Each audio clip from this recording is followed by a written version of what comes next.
So, what are your standards? What are the minimum requirements that you need in your life to feel like you've got it all under control, that your situation is acceptable?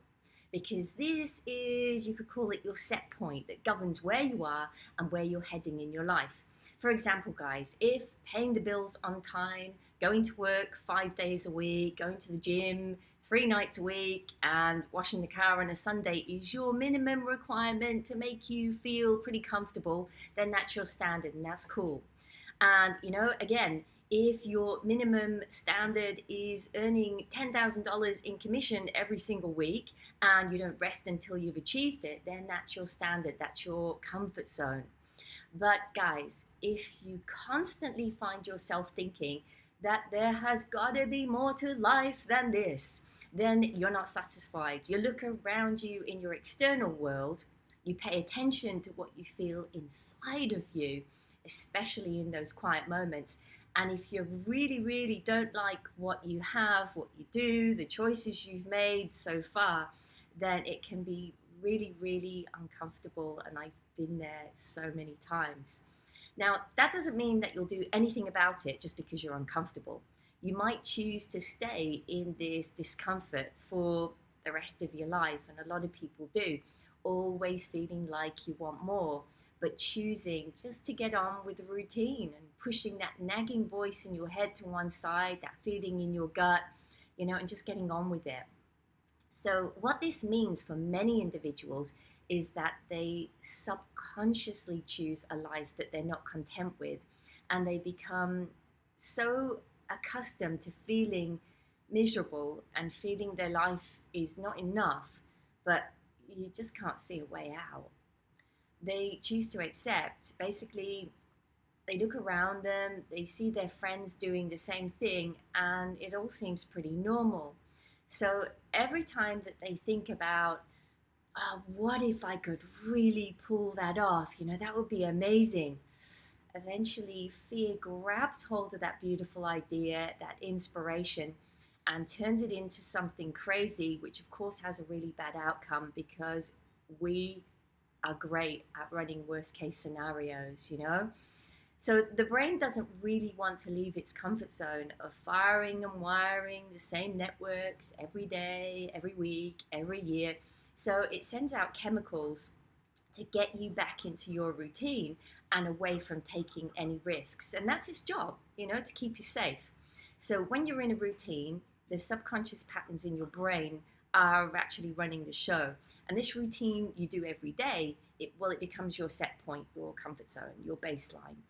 So the brain, it likes routine. It likes firing the same patterns in the same ways, producing the same chemicals, strengthening the same areas in the brain.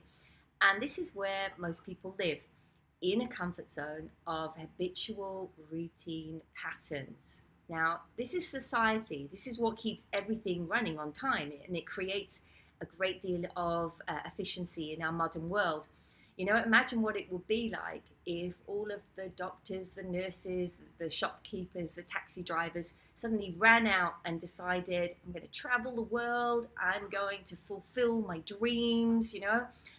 We'd have absolute mayhem.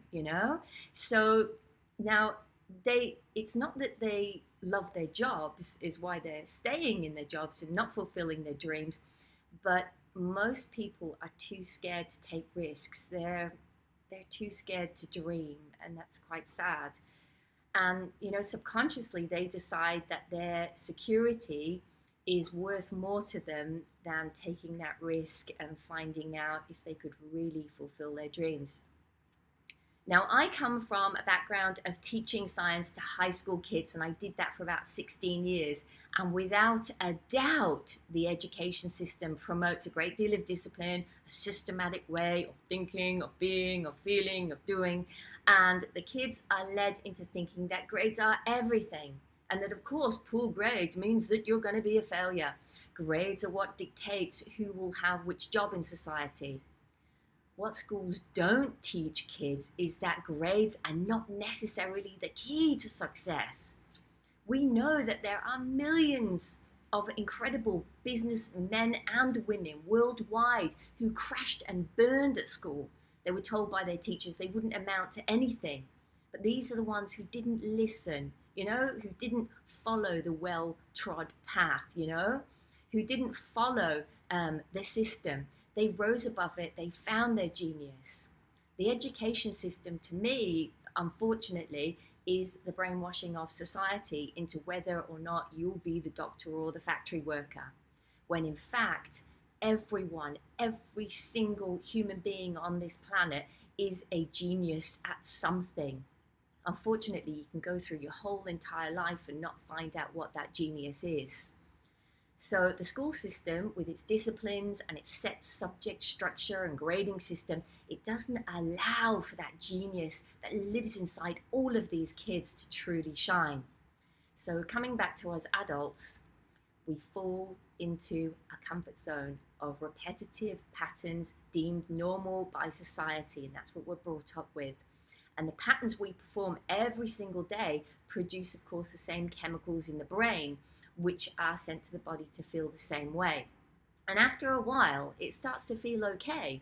The body becomes so accustomed to these chemicals that you don't know it, but you become addicted. And now those chemicals may be producing feelings of despondency, anxiety, anger, sadness. But it doesn't matter, because whatever those feelings are, your body and mind over time will become addicted to feeling that very same way. So you keep on going with the same routine, whilst silently, you wish your life was so much different. In summary, guys, many of us are addicted to the very life that we don't like and we don't want. But now, there comes a day, doesn't there, and we can call it the midlife crisis, when we look around us and we say, no, I want to do something. I want to change. Life is too precious. Time is precious. I need to do what I always dreamed about. I need to give it a shot at least once. So you decide you want to break free. And I have been in that position so many times, but it was only when I was armed with how to break the habits of being myself, to change from the inside out, that I eventually set off on a path I'd only allowed myself to dream about before. So if you want to raise the bar on your standard, if you want to raise the bar on what you deemed as acceptable in your life, then join me on my online live group webinar courses, where I will walk you through all of the steps, the knowledge, the understanding, the skills, the techniques that helped me, and is certainly helping thousands of others to break free of their comfort zone and step into a new life. And as the famous boxing champion Chris Eubank says, only the person that takes risks is truly free. Namaste.